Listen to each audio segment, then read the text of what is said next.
Salut YouTube! Aujourd'hui, il fallait que je vous parle de l'histoire de Romulus et Rémus.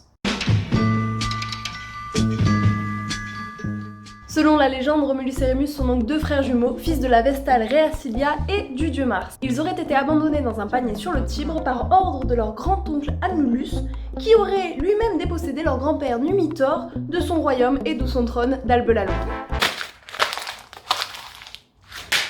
Qui a écrit un truc aussi compliqué? Alors, nos petits cocos Romulus et Rémus. Leur père, le dieu Mars. Leur mère, Rhéacilia. Par qui ils peuvent avoir été trahis? Amulus, ce bon vieux Amulus. Parfait, ça nous fait une belle histoire, ça. Faudra que je remercie Homère pour m'avoir donné cette technique. Vraiment génial. Et le mec qui a écrit ça s'appelle Tite-Live. Ne me dites pas que...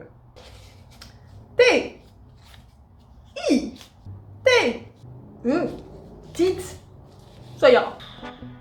L'histoire raconte que Romulus et Rémus auraient été recueillis par une louve qui s'occupa d'eux, les allaita et les ramena dans sa tanière sur le mont Palatin.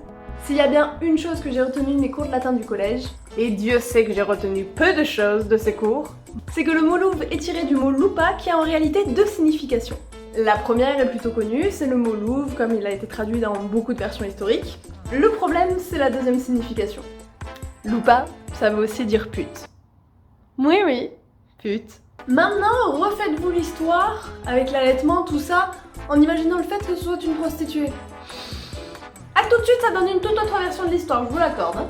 Au final, c'est un berger qui les a recueillis et ils ont grandi avec lui. Une fois adultes, ils ont eu une envie tout à fait classique, normale, adéquate, originale, perturbante. J'ai pas d'adjectif en fait. Bref, ils ont voulu construire une ville. Personne ne veut construire une ville, mais eux, si. Afin de déterminer lequel d'entre eux pourrait être le créateur de cette ville, je crois qu'ils n'ont pas compris le fait que être tout seul pour construire une ville ça allait être un peu compliqué, mais bref, ils se sont quand même battus pour savoir qui serait le créateur de cette ville. Ils ont décidé de faire un espèce de Shifumi de l'époque, je suppose. Ils ont décidé d'attendre des oiseaux.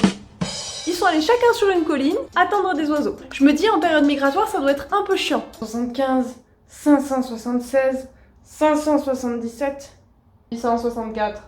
665. 666.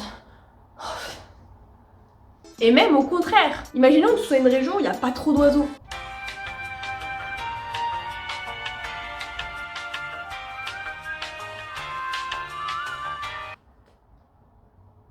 C'est finalement Romulus qui gagne. Il peut donc créer sa propre ville à l'endroit où ils ont été abandonnés. Il trace les contours de sa ville et empêche quiconque d'y rentrer sans son autorisation. Bien entendu, on connaît les rapports entre frères et sœurs.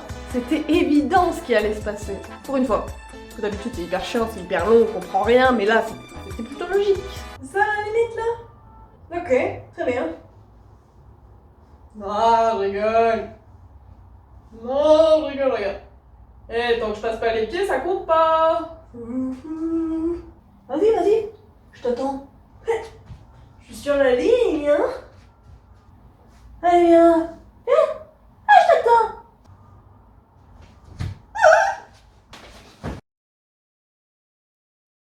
D'ailleurs, toutes ces histoires de ligne à pas franchir, tuer son frère, tuer des gens, tout court d'ailleurs, elles me rappellent vaguement quelqu'un. J'ai beaucoup trop hâte, les gars. Il y en a un qui rentre sur notre territoire sans mon autorisation. On a les missiles de près. Romulus appela sa nouvelle ville Rome. Pas du tout narcissique. On est tous d'accord sur un fait. Pour créer une ville, faut des habitants. Plutôt logique. Côté hommes, il trouva assez facilement dans les esclaves, les vagabonds. Mais du côté des femmes, il y avait pas grand monde. Hein. Du coup, ils ont eu une super idée. Les gars, j'ai une idée. Et si on enlevait des femmes? Ouais. Ils ont donc décidé d'enlever le peuple des Sabines.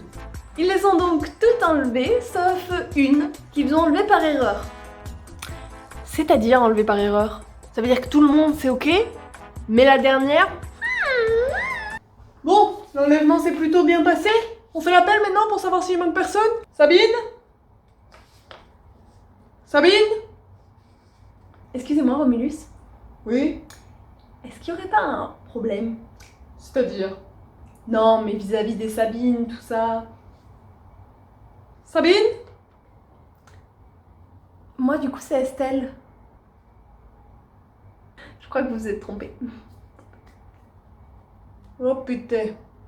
Je crois qu'on s'est trompé sur l'une d'entre elles. Ah mais oui, Vous avez raison. celle-là on n'aurait pas dû l'enlever, autant pour moi. Grâce à vous, on est passé à ça, de faire quelque chose de mal. Alors, c'était pas Merci. tout à fait ce que je voulais dire, mais c'est pas grave, laissez tomber. Et voilà, comment fut créé Rome. Ah oui, c'était l'histoire de Romulus et Rémus à la base. Et voilà, l'histoire de Romulus et Rémus et comment fut créé Rome. Ciao!